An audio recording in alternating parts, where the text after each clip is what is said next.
Assalamualaikum, Bang Ibrahim.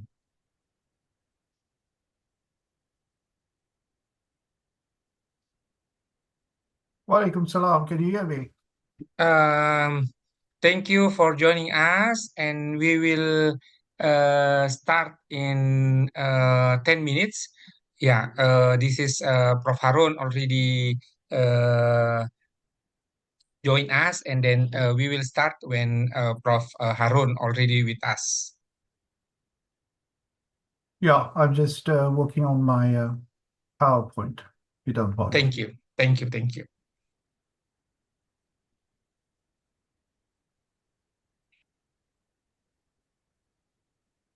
Assalamualaikum. Waalaikumsalam warahmatullahi wabarakatuh. It seems that every one of us already here. If we don't mind, could we start and allow me to record for internal purpose and somehow this is initial meeting. Hopefully after this we can come up and follow up with others. Okay, inshallah.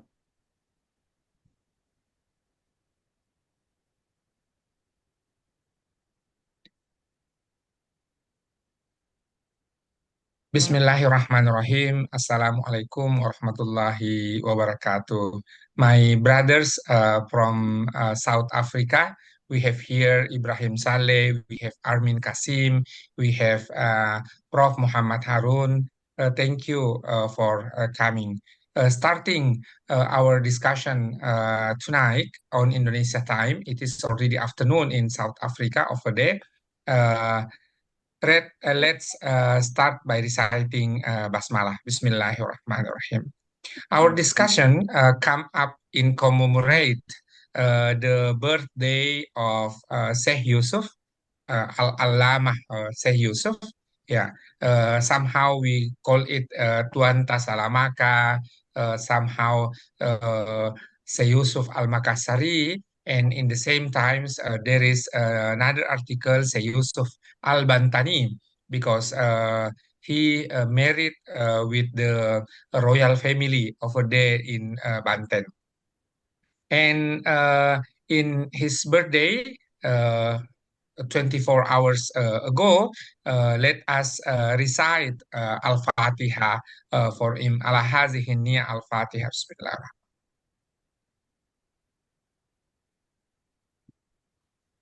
Walhamdulillahi Rabbil Alamin.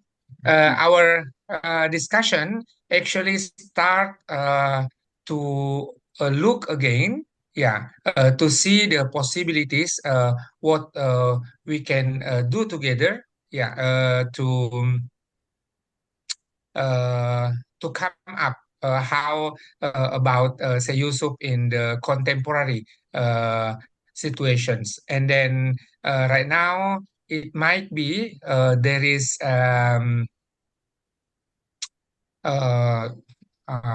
what to say there is attentions to see what is the legacy of say Yusuf. In the same times, we can see hundreds years actually after he died. Uh, then both countries, South Africa and Indonesia, award him as the hero, the national hero of two countries. I will not discuss this one because this kind information already could we get from a lot of source. Allow me to invite one by one. We start from Prof. Harun, and then after Prof. Harun, we will come to Ibrahim, and the other one is with Armin Kasim to explore the possibilities. Topic or tema that we could rise up to extend this kind of discussion. Without further ado, I would like to invite first Professor Dr. Harun to start the presentation. Yeah, Prof. Harun, times is yours. Okay, terima kasih for this opportunity. I just want to upload my my slides and I hope you can see them now. Yeah, the slide is here, Prof. Okay, right. Salams to everybody and my friends Ebrahim Salie and Kasim, Amin. And let me start by saying that terima kasih for this opportunity. And I think, um, again, the issue of research on the Sheikh has really increased over the past few years. And as a result of this increase, one has been interested in just to see the nature of the traction. In other words, to what extent has this sort of increase led to various types of research, thematically, biographically, historiographically. And so, in other words, there are diverse ways of looking at the Sheikh. And because of the nature of the output over the years, and one has had an interest just to see to what extent we can gather the material together, which much of it is available online, except for some of the books that are not readily available. And of course, many of them having been published in Bahasa Indonesia. And of course, has been a challenge also for many of us who do not necessarily read or speak Bahasa. So the accessibility has become a challenge. But despite all of that, I think let's sort of share with you a few thoughts just pertaining to this bibliography that I have compiled that has not been put out or rather not published as yet, partly because we wanted to have a dual translation, one in English and one in Bahasa. And of course, that is where we are. But let me sort of quickly indicate that as we proceed, of course, this symposium is but one. I know that you had another one prior to this, and which means that the interest in Sheikh Yusuf has increased on different platforms, social media, and so forth. And of course, many popular articles, some repetitive, in other words, some individuals have been writing about the Sheikh, just piggybacking on what has been written, and so not sometimes saying new. But despite that, I think the mere fact that much material has been generated, we need to look at that. But let me start by making a reference, and again, it is paying tribute to Professor Ajimardi Azra. He wrote this particular book, The Origins of Islamic Reformism in South Asia. And of course, one of the key figures in this book is none other than our Sheikh Yusuf Al Makassari. So he tried to, he has a chapter in there that he basically unpacks and he connects it with other scholars that he also deals with in the text. And this is to do with reform, with revivalism, with resources, with reconfiguration of the region, reassessment of sort of the personalities within the broader context of Southeast Asia, and of course redirecting research in particular ways that I think are very critical and important, and then of course stimulating for the reader. So we need to factor in this type of research that Professor Azra had laid down, and that basically helped us to give us a good sense, historical sense, historiographical sense, bibliographical sense, and of course a biographical sense of this iconic figure. So like we mentioned in the previous slide, we talk about reform, the resources, because after all, where do we get our information from? And of course, this is a very key thing for any bibliography, because in order to basically share this in a very sort of in-depth way, I think it's important just to understand from where material had been sort of gathered. And of course, and this is the point about the reader, is that I think the reader, the researcher, the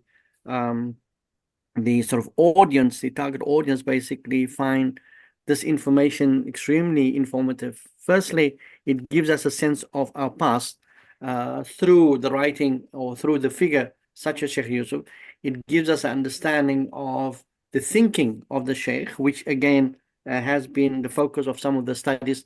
It gives us a sense of from where we come, so to speak. In other words, in the Cape community specifically, but South Africa generally, I think Muslims have been searching for their identities, so to speak, as to where they come from, their lineage. And I think this, so texts such as these, or rather studies such as these, and of course, particularly the Sheikh, it's interesting just to see to what extent there is interconnectedness between Southeast Asia and, of course, Southern Africa, more so South Africa. But that said, I think, again, let's sort of look also at sort of where the Sheikh has been buried. Of course, we know the story.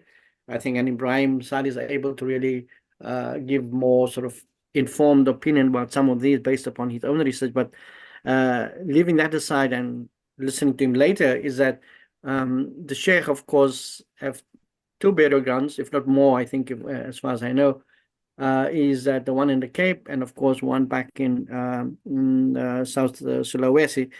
Now, what is of importance, I think, for us when we just look at the bibliography, in other words, the writings that have emerged, we need to look again at the past and sort of his timeline from 1626, 1683, and all of these are important little dates, and up to 1999 when he died at the Cape. Now we need to look at that time frame for, particularly in this instance, his writings. Of course, this has been very difficult to basically put on the map for several reasons. One is that, of course, we have at least a sense of his biography, where he went to and so forth. But the question is, when did he write whichever text he has written? Of course, we will come to those in a moment. But of course, we didn't put down the dates of the text, but his writings have been scattered, particularly to the later part of his life, rather than the early part of his life. So he's been on the move. He's moved from one region to the other, and of course, that in itself is a baggage of experience. In other words, sort of much to sort of talk about, and to, if of course, if there is research material, whether primary sources or secondary sources, I mean, good to basically gather these.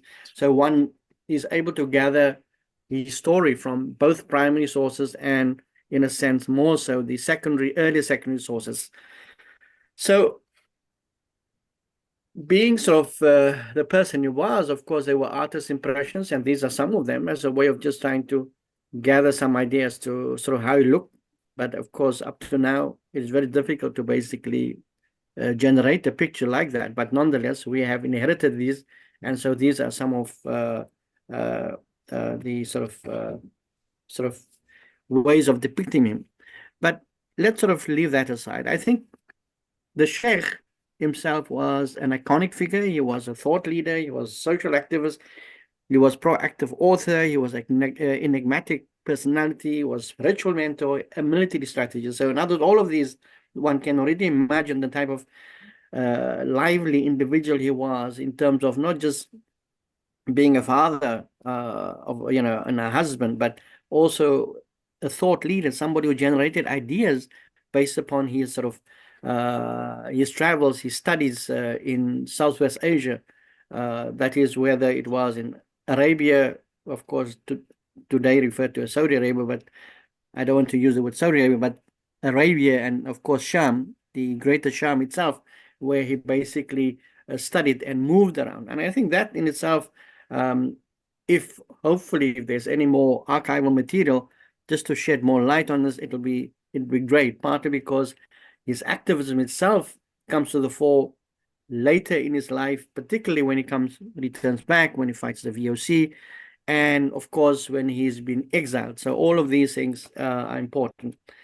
So it is basically moving from South Sulawesi to the Cape. I just inserted South Cape there, but the point of the matter is going to move from one region to another. And of course, geographically itself, and thinking about the time frame when he traveled in the 17th century and how he traveled, and sort of what his experience was along the way. I mean, moving not just from between these two, it was more basically moving from there to South Asia, to Southwest Asia, and of course, by the way, when we talk about Southwest Asia, I mean what has been referred to as the Middle East, but it's a very unacceptable term, but nonetheless, it has been used. But for me, more Southwest Asia would be more appropriate. But be that as it may, let me sort of come to the focus.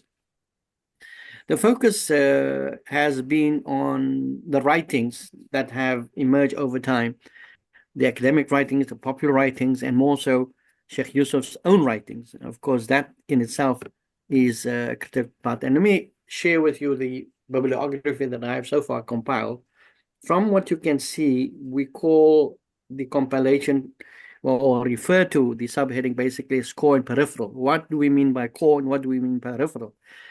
Peripheral studies are basically studies that include, that make reference to the Sheikh, maybe just in a paragraph or two or three, but tries to cover the Sheikh and weaves the Sheikh into a larger sort of text. But the text itself does not really fully cover the Sheikh. But the Sheikh is, as we said, forms part of a larger story. So he is inserted in the story. And so this is what we would refer to as peripheral or marginal studies. The core ones are the ones that really focus on the Sheikh, who he is, what he wrote, which texts he wrote, why he wrote them, and of course, and we will come back to a translation of texts that are very interesting and informative that one can sort of draw upon at some later stage. But from what you can see, this gathering itself, this platform that we're on, would form part of that, the conferences or the seminars that have been. So you can see there's about 55 that we could trace. That, of course, in small ways, seminars, individual seminars, or a panel of 3, or big conference, and so forth. And this in itself underscores the fact that there has been a great deal of interest in this iconic figure. And so unpacking him, his life, his ideas, his contributions, I think makes fascinating reading. What we have also noted that there have been bibliographies that have been generated over the period, and there have been catalogs that have emerged that where we find that reference have been made to Syekh Yusuf's writings, to his ideas, and so forth. And that in itself is important.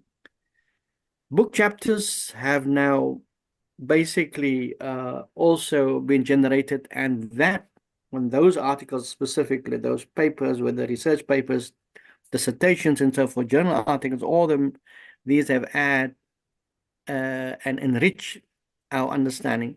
In some cases, of course, there have been repetitive sort of thoughts, but I think there are others that extracted new ways of looking at him, and those studies have been extremely helpful and informative.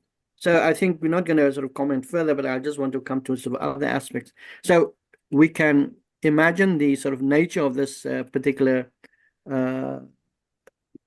source, or rather this sort of bibliography, and we will maybe just share some insights further.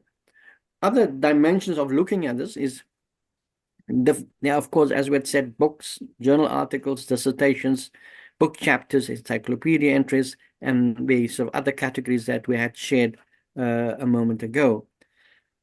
Now, interesting, Muzdalifa Sahib and her father, Sheikh Sahib Sultan, have helped to compile what they thought are, some of his. These are just a selection, though.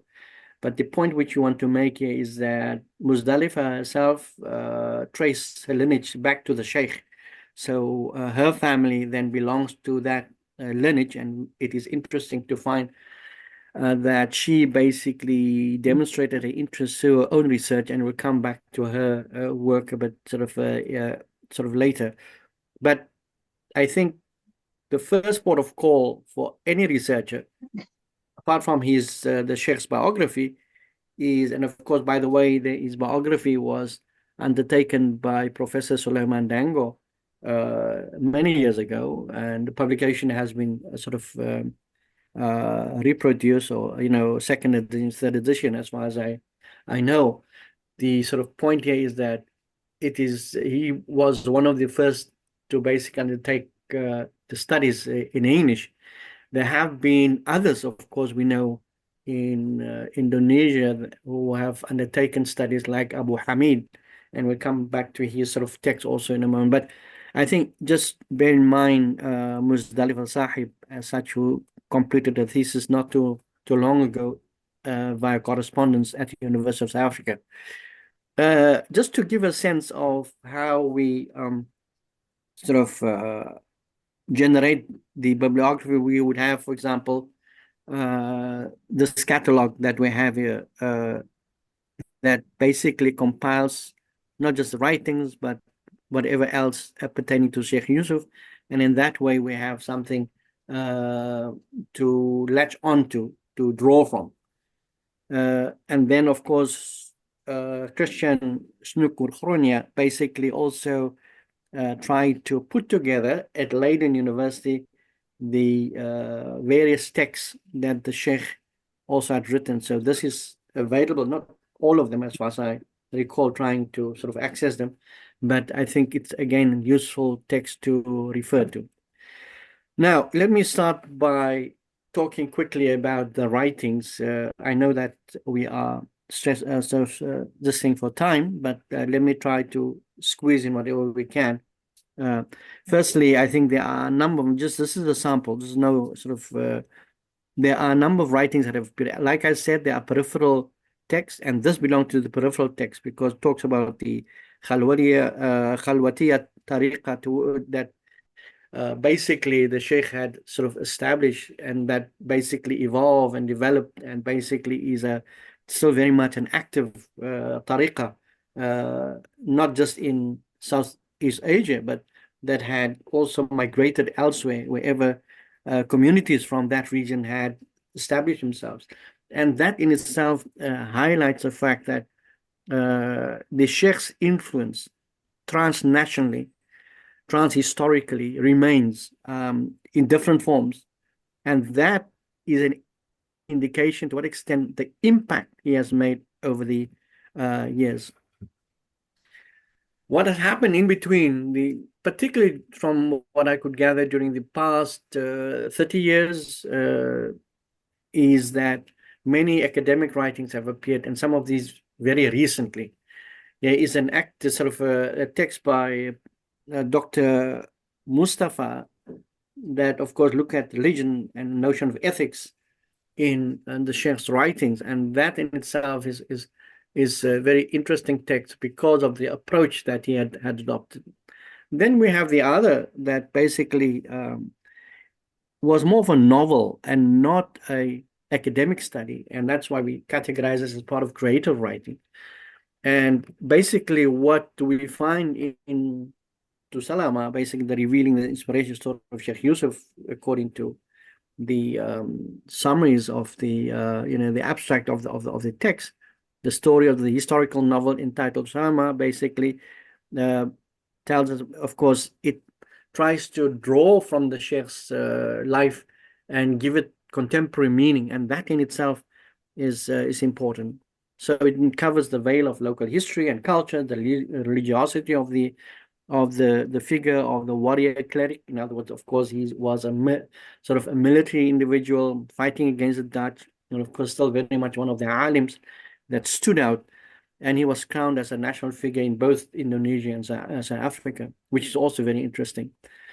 It was extracted, in other words, of course, the text that was written was extracted from classical manuscript in South Sulawesi in general, and the Riwayat Tuanta Salamaka. So in other words, Goa. So that manuscript, of course, which has been given life, if I'm not mistaken, in the 1930s, that in itself was inspirational for the author and for those, of course, in Indonesia that came to know more and more about the life of Syekh Yusuf Al Makassari.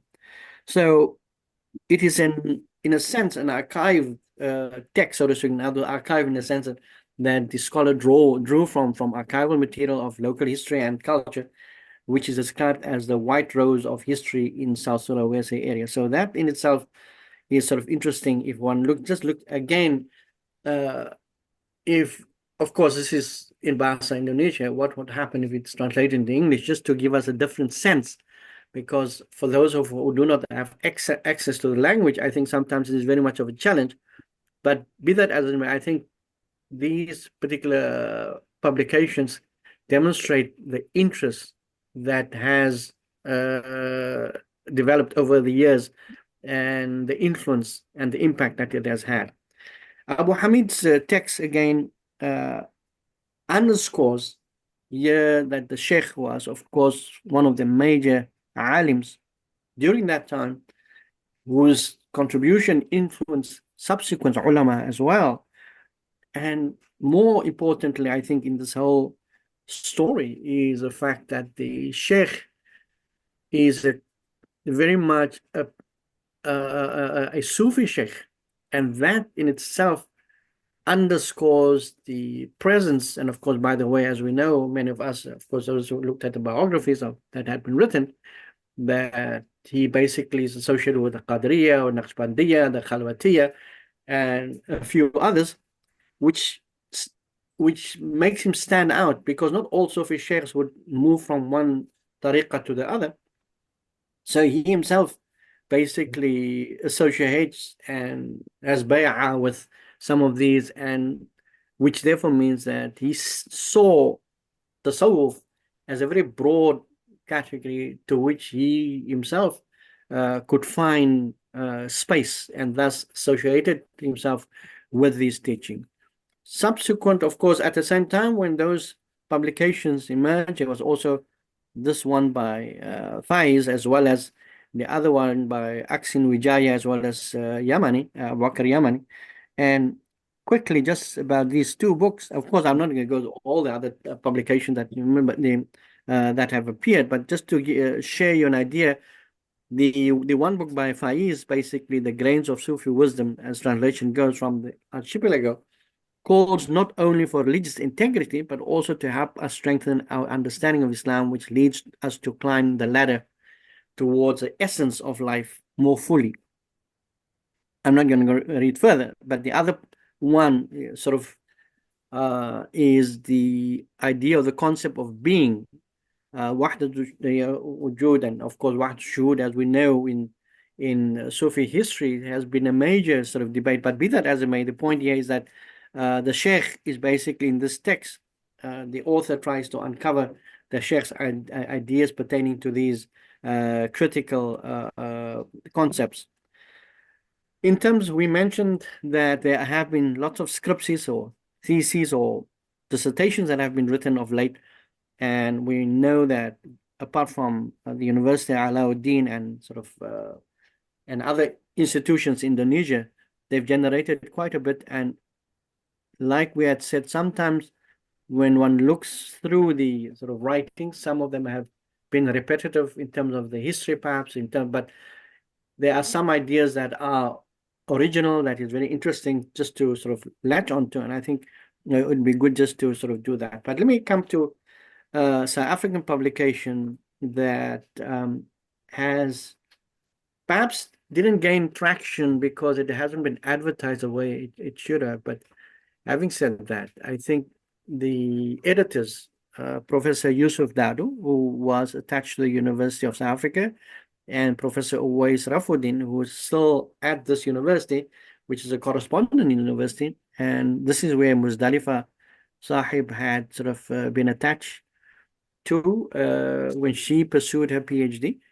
But let me just capture the main points about this publication. There are 19 texts of the Sheikh that were translated into English. Among them was Yusuf Dadu himself, as well as Uwais, and then Ebrahim Mus, who was at the University of Cape Town, and then Professor Suleiman Danga, who was emeritus professor at the University of KwaZulu-Natal. They were involved in this particular translation project and produced very, very much of an interesting compilation and set, which I think should stimulate others who have been interested in tasawwuf, generally speaking, but more so in the translation. Of course, those who know Arabic as well as English can basically go to both texts and basically look at the contents. So it filled an important gap on the works devoted to spiritual dimension in the Muslim intellectual sort of arena. I think that is one of the sort of key thing, and more so in the Cape. And I assume the same, not in Jakarta, but in Makassar and elsewhere in Southeast Asia, where there has been an interest in tasawwuf, broadly speaking, and more so the Sufi personalities like the Sheikh, more specifically. So the text, this public work, gives insight into the Sheikh's life and understanding of how his Sufism was connected to his political engagement. So there is a, as we know that many works might not have unpacked his political engagement as such, and therefore cut him off from his very ideas that he had, and of course that had generated in his works. But it appears that some have been trying to make that connection.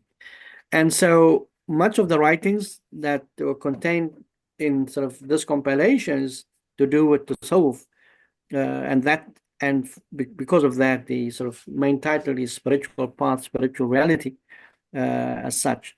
And so that being the case, I think it's a very interesting text that those of us who are into tasawwuf can basically draw some understanding from. But of course, like we said, it's good to maybe look at the original Arabic and then maybe look at translation.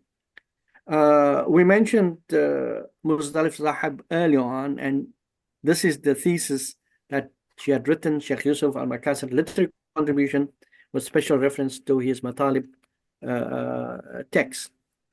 And of course, this was completed in 2019. And so what does she bring to the table is the sort of question.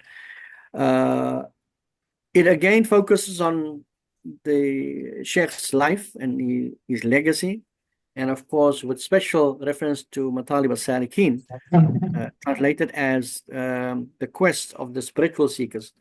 So in this text, he contends that without a comprehensive knowledge of some of the subtleties, nuances of the Sheikh, as well as his treatise, will remain concealed, which of course is an acceptable argument. But now that it has been presented, I think it does give us sort of an added understanding of who the Sheikh was and is. She utilized the comprehensive religious, historical, philosophical, philological approaches that was presented by Sultan, as well as Nabila Lubis, we will refer to in a moment, and then of course Professor Dango. So in that way, she's drawn from the published or the available text as such. And so that sort of just to give us a sense of what she did. Very interesting work. Again, maybe it needs further editing if it should ever be published. But the point of the matter is that at least it's another contribution in this direction. There are other texts that have appeared, such as this one, Syekh Al Makassari, Mutiara Nusantara.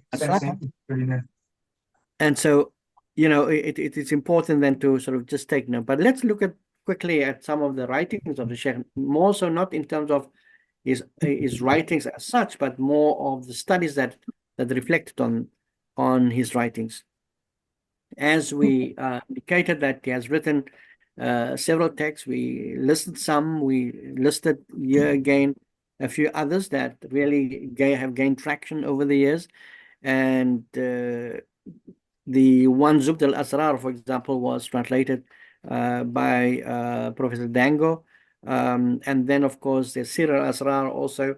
And then we find Safinat al-Najah, all of these becoming very important little texts. I say little texts partly because some of them are just 5 folios long, others much longer than that. So the treaties vary in terms of length, but it is more the ideas that are critical to look at. This is, as you can see right at the bottom, Zubdat al-Asrar, and this is just a one folio taken from that text. Interesting. Professor Lubis produced this particular work a long while ago, and basically she pursued or she unpacked Zubdat al-Azrar in her own way, of course, in Bahasa Indonesia, and also pointing out that there are more than one existing version of the manuscript. So I think if one is able to, I hope somebody in Indonesia has already done a critical version, because sometimes, as we know, there are many manuscripts reproduced, copied, and sometimes when that happens, the versions vary somewhat. And so there would be a need just to create a critical version of sort of all of these.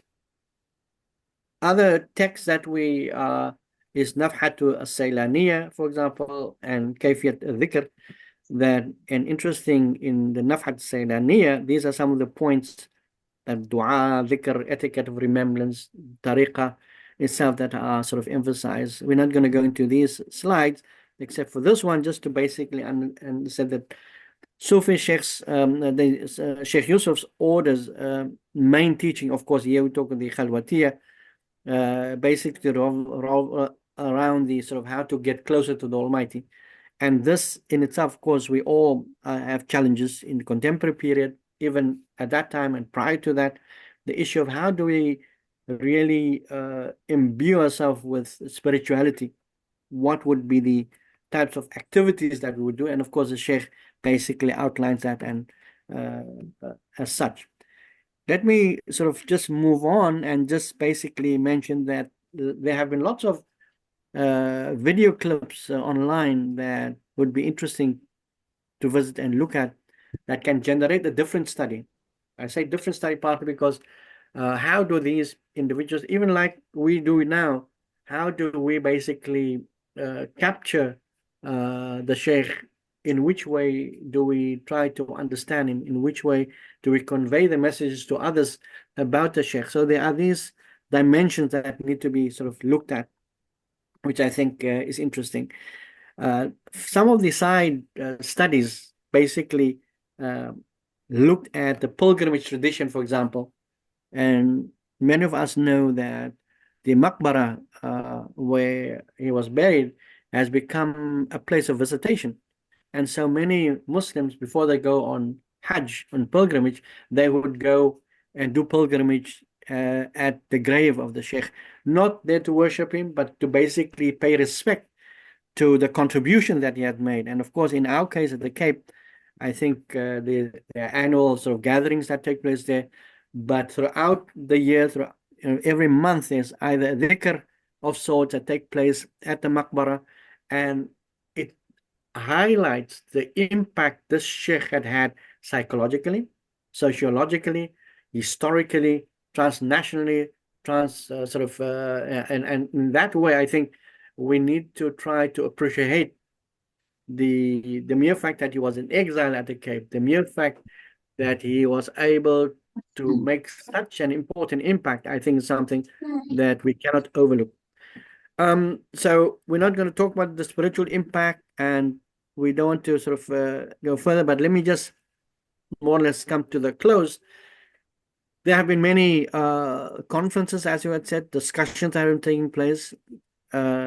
You, Dr. Veke, basically had one or two prior to this, but at other institutions in Southeast Asia, we had, of course, this particular gathering, where I'm not certain who Muhammad Faus Hendricks, I think he is, of course, he's from the Cape, but I mean, I would like to have known what he had basically presented there. But be that as it may, I think all of these platforms and contribution help to give us an understanding, shape our sort of understanding, and also influence our understanding about who the Sheikh was. An interesting gathering that took place is on this platform. I was listening to, of course, not being able to speak Bahasa, but at least through Google Translation, we could basically follow in terms of the main ideas that were presented about the Sheikh. And there were interesting panel of individuals who, some of them knowing in some detail about the Sheikh and his ideas, which I think for me was sort of an important one. And of course, then we had another. And so as we end, and I think what is interesting in terms of, apart from his written contributions, and apart from his spiritual impact, apart from his presence as an exile at the Cape, because of his heroic responses against the Dutch East India Company, he made a major impression on our communities, because all of us were oppressed by the same oppressors, the Dutch. And so when he was at the Cape, of course, that impacted upon the local community, the emerging one, because of course, whether he was the father of Islam at the Cape or not, that remains a debatable issue, because the argument would be that it's more Tuan Guru, who basically really embedded Islam. But with that, as in the point which need to be made is that the Sheikh's presence in itself had a spiritual knock-on effect, if I may describe it in that way. And so what South Africa did in terms of honoring the Sheikh, issued a series of stamps. And this is one of the stamps that basically was issued. There were others that with other sort of relics on it. But the point is, it highlights to what extent the government was quite willing to open itself to acknowledging the contribution that the Sheikh had made. So basically, of course, we find ourselves in a situation where the Sheikh was buried, and I think here again Ebrahim Salie can shed more light on this, whether the body is still, in Cape, or whether it has been shifted to Sulawesi. But I think I will stop there, and thank you, Terima kasih, Tashakkur, for the opportunity, and whatever questions there are, we will sort of respond if we can later when the opportunity is granted. Tashakkur, and Terima kasih, Dr. Wecker. Thank you, Prof. Harun. Alhamdulillah wa syukurillah. The explanation from Prof. Harun is comprehensive, yeah, to let us learn from timelines, from the publication, and somehow, hopefully, every one of us could contribute to the chapters. I am proposing after our this kind of symposium, we are going to do another book of Syekh Yusuf in contemporary understanding, and then I will share later the call for chapters. Fortunately, we already have very good introductions, and somehow the presentation from Prof. Harun already give us like bibliography. So we will not do the same thing, but we will put state of art, and another one is novelty. The next presentation will be our brother Ebrahim Salie, and this is a very unique one since he will stimulate how the letter of Syekh Yusuf. The second one, in terms of the letter, I come up with a short discussion with Prof. Oman Fatur Rahman, lectures and professor in Universitas Islam Negeri Syarif Hidayatullah about this. Then he replied that there are a lot of things that we didn't do about Syekh Yusuf. If we could maintain this spirit and this work, it might be we can explore more and more and get the comprehensive understanding about Syekh Yusuf. Without further ado, I would like to invite our brother Ebrahim Salie with thanks. Ebrahim Salie, time is yours. Assalamu alaikum wa rahmatullahi wa barakatuh. Waalaikumsalam warahmatullahi wabarakatuh. It's a very, very important. You have heard the previous speaker give a survey. Mine is completely different. in a sense that each and every one of us will have to go to the archives and explore the sources. And that is where the crux is. You are entering the world of colonial history, where the voices of the disadvantaged, like Syekh Yusuf, anti-imperialists, are simply dwarfenized. And that is why in this short talk, I will attempt to make the audience out there aware of the pitfalls as well as what to do about it.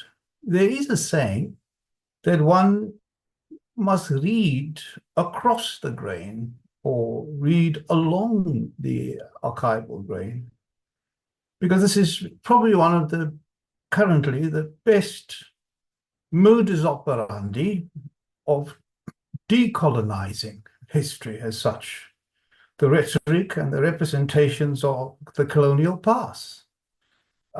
Why? Because you are giving the underclasses a voice. Sorry, my brother Ibrahim. You can share your PowerPoint from your device, from your laptop. Thank you. Yeah, I will come to the later afterwards. So you can share and that is why it is important that we adopt this attitude, adopt this approach when we deal with the colonial archives. It's easy to deal with manuscripts that are found in the homes of the descendants, but when you deal with the colonial world, it's important to take cognizance of that. Okay.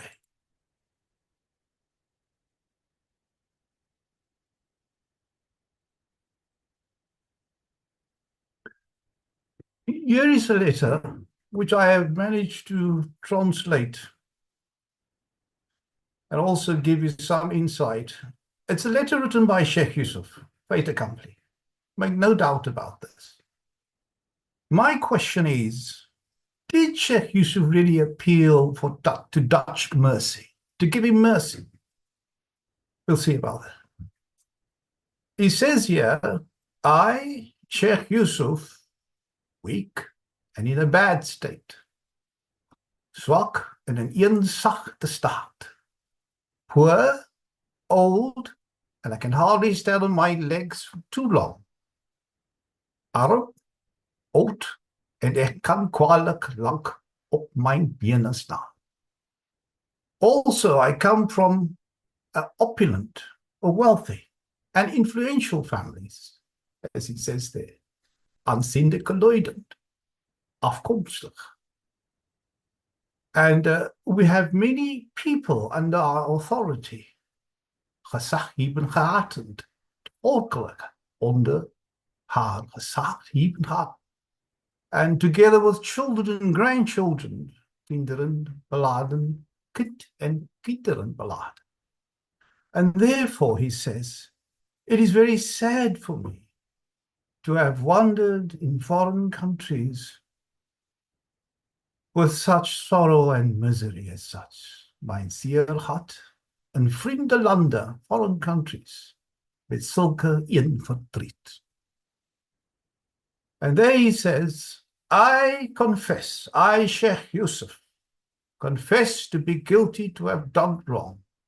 Ek beken skuldig, guilty, in zijn en misdaad te hebben, of which I am well aware and have also refused even to fall into, ever to fall into the state again, he says.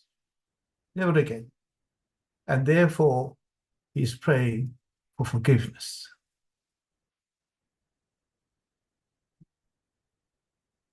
That I may one day come back to Batavia. There's a desire to return. I'm asking for forgiveness. That the grace and the beneficence of your honor will be rewarded by Almighty Allah, as I will never come to acknowledge those benefits adequately. It's again, one apparently gets the impression of a subordinate Syekh Yusuf. having no one else to turn to whom I can turn to. Bearing in mind, he had his congregation with him, a congregation consisting of his followers, his family. And he says, I have no one else to turn to, no one in authority to turn to. And under the shadow of whose authority I can take shelter. There's no one.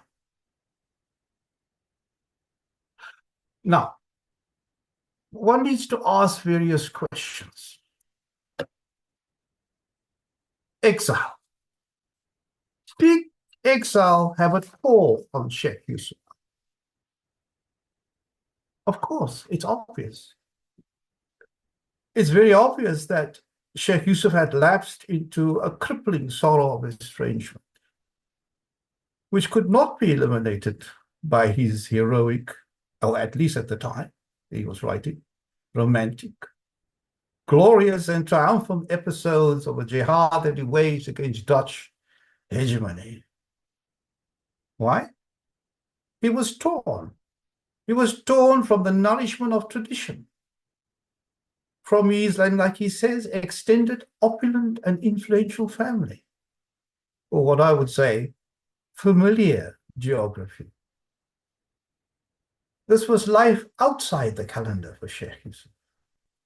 An abandonment of protracted, long, drawn-out time.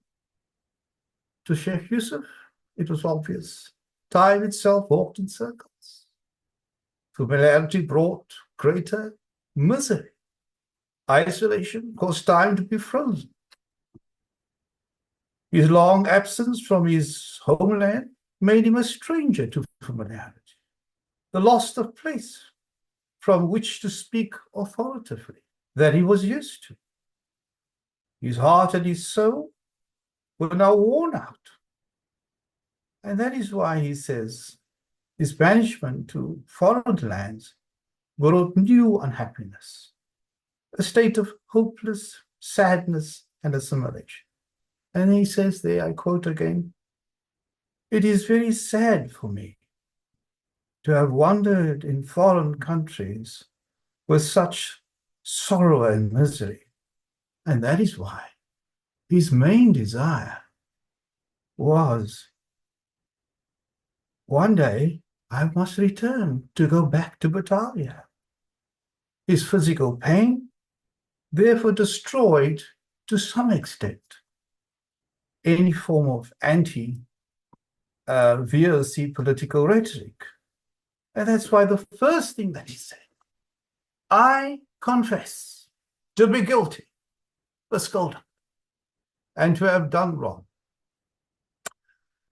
Now that is the emotional impact of being nearly 10 years outside of his mother country, banished in Ceylon. The question I want to ask myself, and I often ask when I read this source, was this his true feelings? Was this defiance masquerading as loyalty, as I said there, to the VOC? Was it at all his defiance masquerading as loyalty to the VOC? First of all, what we need to take into consideration is that this was another manifestation, this very letter, of the love-hate relationship that manifests itself between the prosecuted, and the banished, which in this case is Syekh Yusuf, and the Verenigde Compagnie, colonial masters, and their pro-native Indonesian henchmen. Bearing in mind there were many Indonesian aristocrats who were pro-Dutch. They simply were part and parcel of the prosecutors. What we need to bear in mind is the concept of retribution. To the Dutch, retribution, justice, humiliation. As far as they think they have achieved this, but to Syekh Yusuf, and I argue in one of my papers, justice was not based on vengeance. That's retrogressive justice, but on restoration. And I will explain this concept by itself. In order for you to advance, Syekh Yusuf had to retreat. He had to lower his gaze and fraudulently, not truthfully, fraudulently, inverted commas, bow, inverted commas, supposedly, to Veer's hegemony, technique. A return to his native land, therefore, meant victory. That was the whole goal. That was victory. The Raja of Tambora returned to his native land only to land back at the Cape of Good Hope many years later. Not too long after he has left the Cape. Tactic. What was so victorious about? Restoration of family unity, honor, pride, respect for the Makassar cultural modus operandi. This is how we restore justice. Syekh Yusuf was weak, physically weak. It was impossible to wage another jihad. The idea was now to restore justice, tactfully, cleverly so. The next question I think we need to ask, and this is the last one. So why was he refused by the Dutch? Bearing in mind that he was banished from Ceylon further into the colonial empire, further into the Dutch, to the edge of the colonial empire, which was Kaap de Goede Hoop, Cape of Good Hope, Africa Silata. The more heinous the crime, the more dangerous the person, the further in the Dutch world empire you will be banished. So the Dutch banished him. Question is why? Why did they really do that? What one must bear in mind is that Yusuf was very, if you read some of his writings, you notice that he was very inspired by the Prophet Adam alayhi salam, who Allah subhanahu wa ta'ala, as you all know, banished from heaven to earth. And this brought about a barakah, a blessing for the continuation of human life. Yusuf, in his writings, was very motivated by the symbolism of that. To him, exile meant precisely that. Like to Prophet Adam, banishment by Allah subhanahu meant the continuation of human life. Similarly, Yusuf had hoped that his own exile to Ceylon, and of course elsewhere, would allow him to invoke the hikmah, the wisdom of the Prophet Adam alayhi salam.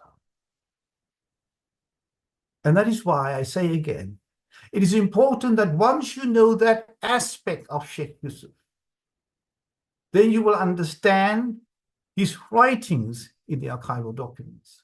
Bearing in mind, nobody has ever found the original letter, the Jawi letter. Nobody has found it. What I have given and translated was a Dutch translation. It doesn't give you really the essence. Neither do it give you insight into the man and his intentions. Not really.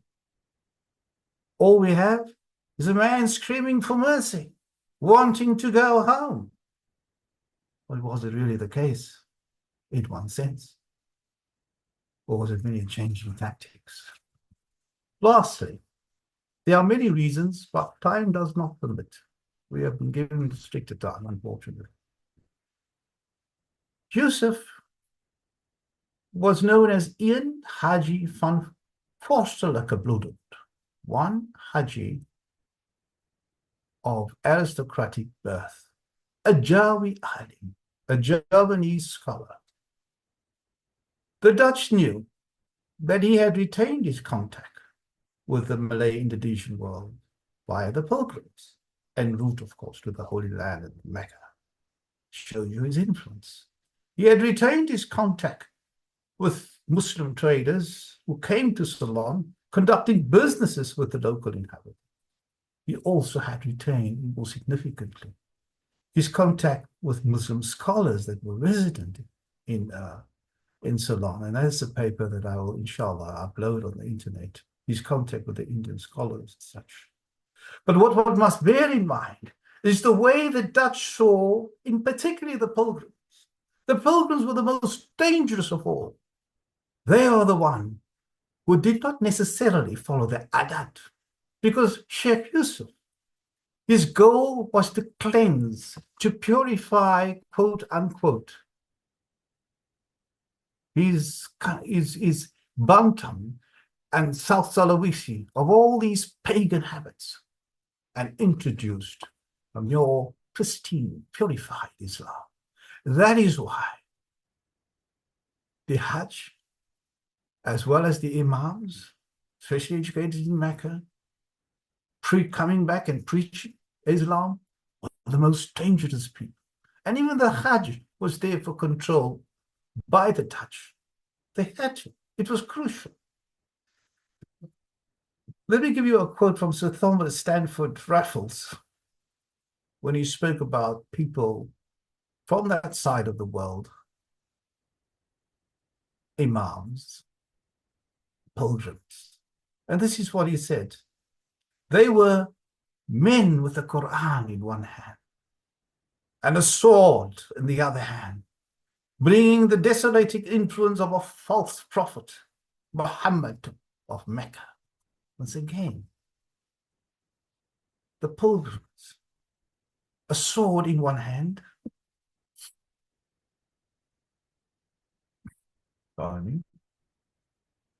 and the Holy Quran in the other hand. They were dangerous men. And these were the people that Syekh Yusuf met, encountered.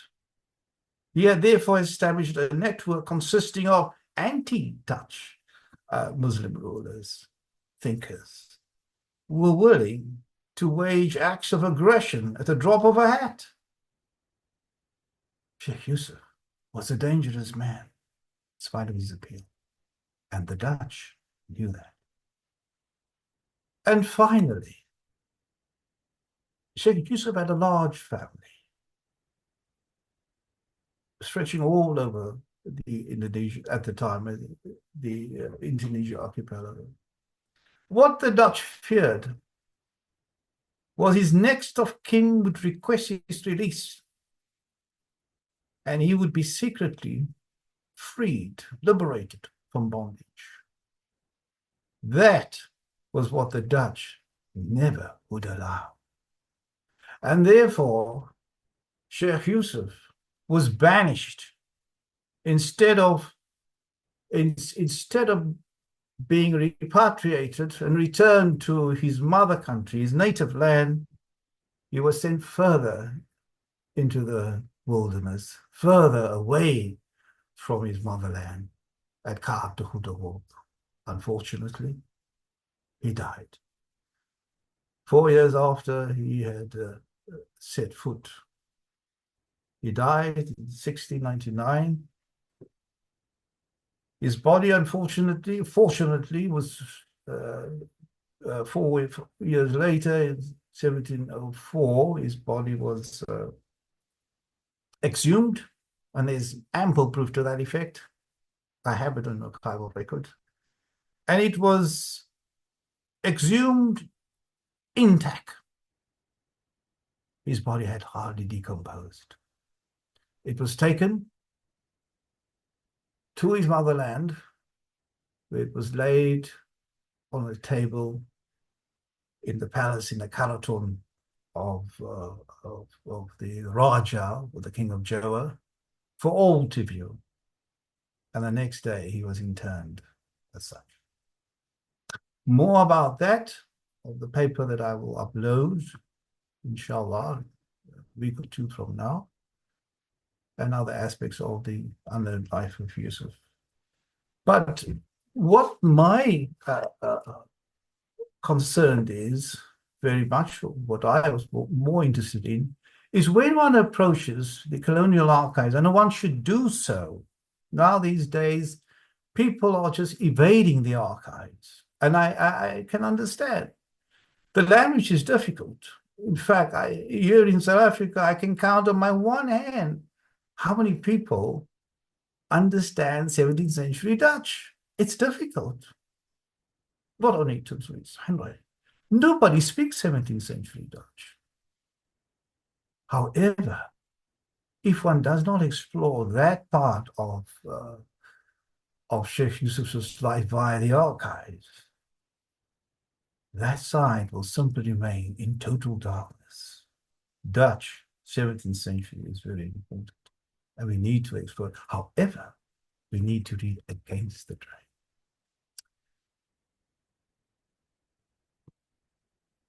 Brothers and sisters, ladies and gentlemen, I can go on and on forever. This is my pet topic. Shukran for listening. I thank the organizers of this program, as well as my old friend, Dr. Muhammed Haron, and others who are listening in, for listening attentively. I have to say, Alhamdulillahi wahdahu wa bihi nasta'in. Wallahu a'lam. And Allah subhanahu wa ta'ala knows best.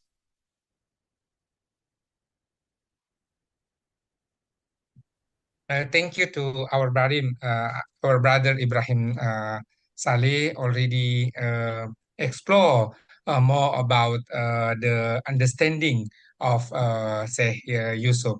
Therefore, I would like to invite everyone on the Zoom meeting to raise any kind of question, comment in terms of this kind of quote unquote project. One more things, I already post on the chat box. There is um, a short introductions for the call for papers for our book, and then initially our symposium after this will come up to the book chapters publication.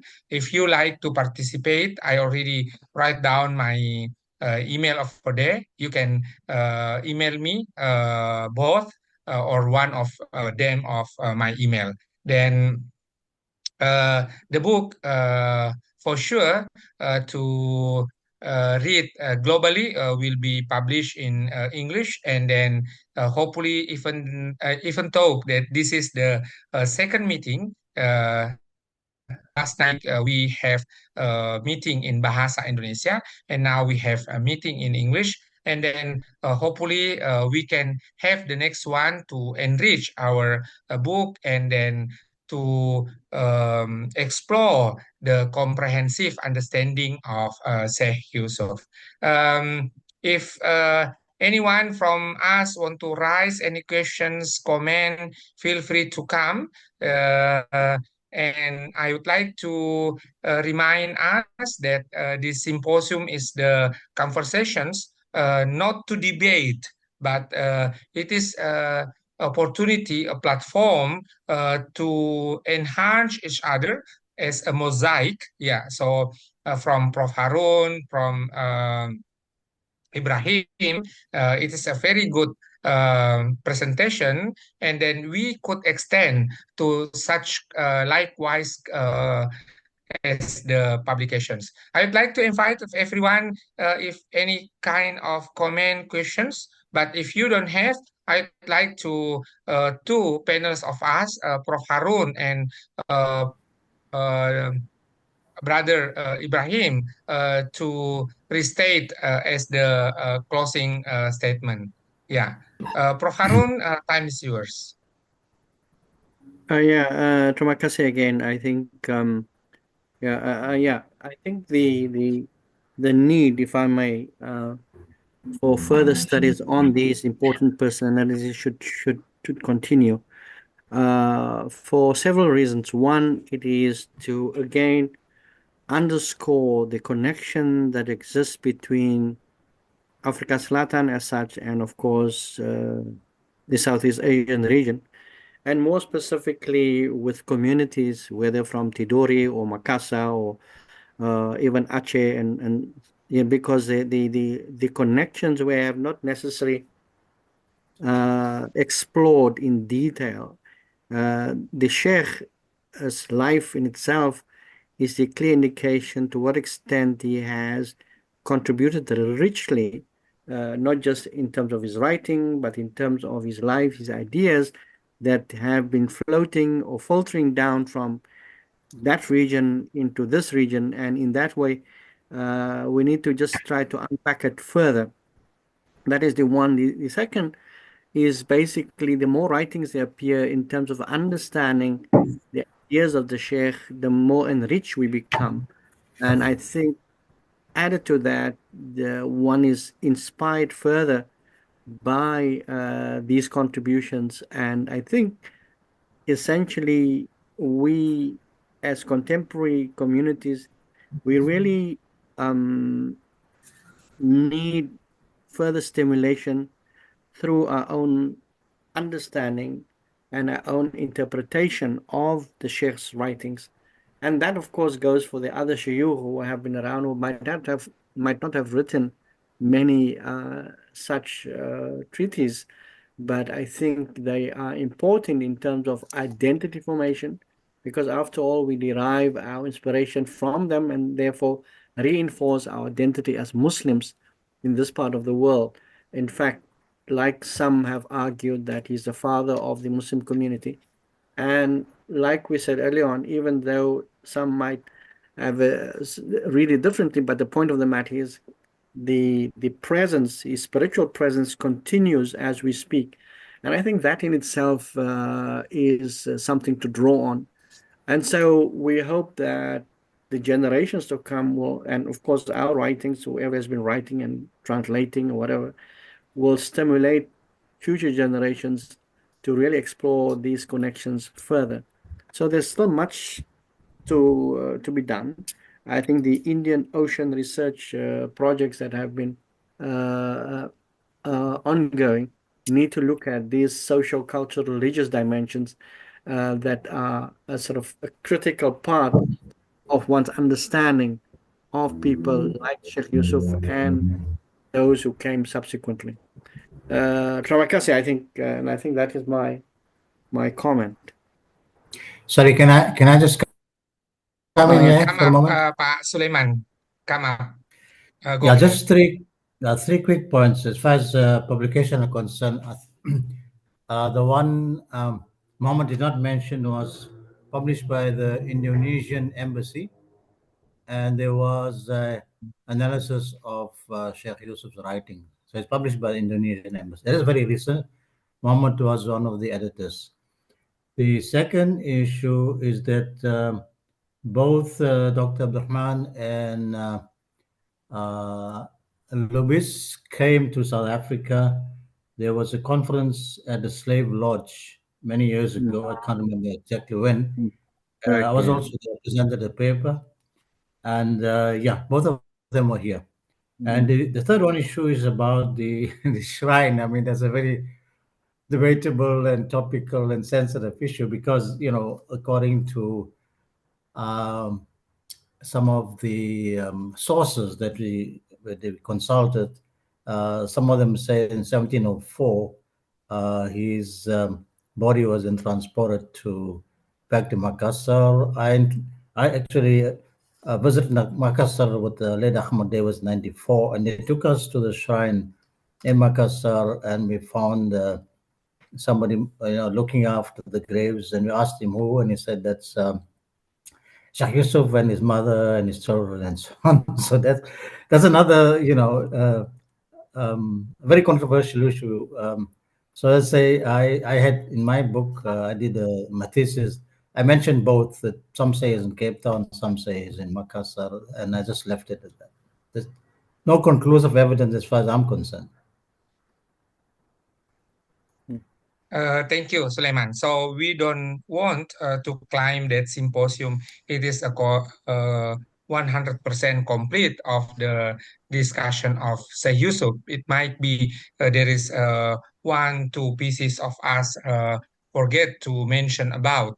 But thank you for reminding us the publication of Indonesian Embassy about it. So during the Indonesian discussion last night, it seems that there is a need to extend or to continue the work of Sheikh Sahib Sultan to collect the bibliography or annotated bibliography for this kind of a very good job about Sheikh Yusuf. Without further ado, I would like to invite um, my brother Ebrahim Salie to restate his closing statement. Shukran. Thank you. I once again emphasize the importance of archival research. A statement has just been made that there's no conclusive proof. Well, I have been to The Hague. 1,000 square feet of archival material, and I've only touched the tip of the iceberg. It is humanly impossible for one person like me, and even if I sit there day in and day out, I'll never be able to exhaust the past. And if you ever think it can be exhausted, nobody can. However, they can come up with conclusive information. I have found a document, and I have translated that document with regard to Syekh Yusuf. And that is why, if you do not conduct archival research as such, you are going to lean on the writings of other people, on their questionable research or valid research, depending on what it is. And that's why it is crucial that one continues to explore the archives. There are two things that are important when you look at documents. The first thing is called external criticism as such, where you determine the authenticity of the document. The Syekh Yusuf letter is authentic. It's in the archives. However, the content is questionable, because the content do not completely reveal all the intentions of Syekh Yusuf. And that is what is called internal criticism as such. The text itself. Who was the historical character mentioned? When was it written? Who was the author of the text as such? The author of the text that I just quoted you was not Syekh Yusuf as such, it was the translated text. So one needs to know that and the implications thereof. Let me give you a little example. We all fall prey to problems in the archives. A few years ago, well, 41 years ago, in 1983, if I guess correctly, the Hitler diaries were discovered, and an eminent historian, Trevor Rumper, an eminent Oxford-educated historian, authenticated that diary that was written 10 years after the alleged death of Adolf Hitler. Yet, he authenticated the document. And after forensic tests have been made, they discovered the document was fake. That is why it's important that one deals and not run away. One deals with the documents in the archives. Understand its language, understand its sentiment. Who were the ones who wrote it? There is such a thing as archival production of documents. To the Dutch, you read all their court cases, and I've read plenty of court cases. Not once did they allow the defense, the slave, the bandit, the exile, a voice. It was the voice interpreted. One needs to know those things. You cannot just go to the archives, find a document, quote the letter, and expect it to show itself, so to speak. One needs to read against the grain. Methodology, crucial. And I cannot overemphasize that more and more. And that is why I focused in this talk on one letter. There are several letters I discovered of Syekh Yusuf. There are also of the Raj of Nambor that I've translated, several letters. It has the same sentiment. Underneath all that plea for mercy was an exceptional strategist. The exiles that was sent and banished to the Cape knew. They knew how to write. They didn't reveal all their secrets. One needs to know that. Otherwise, this letter gives me a clear indication Syekh Yusuf and all his mysticism, all his mistake and all his magic was simply had simply bowed down to the Dutch. Not true. with disbelief. I'm sure most of you will be with disbelief. Syekh Yusuf pleading for mercy, wanting to go back, by pleading to the Dutch masters. Never. I can understand. That is why I'm going to end off now. And I cannot overemphasize this point more and more. Scientific archival research should not be done at just by the way. It's a serious affair. Shukran. Thank you very much. That's not the end, actually, but just to postpone our meeting to the next one. Hopefully, everyone is kind to follow the next agenda of the topic of Syekh Yusuf. Once again, the one, yeah, about call for paper or somehow the brief call for us. It's about Syekh Yusuf, and then one more things that we will come up with the next agenda. It come from Saleh Muda. He is a doctor, PhD candidate in Harvard University to enrich and to explore the richness of Syekh Yusuf. Thank you very much, every one of us are already kind to join every corner of the world came and thankfully to Zoom already provide us the platform to meet here.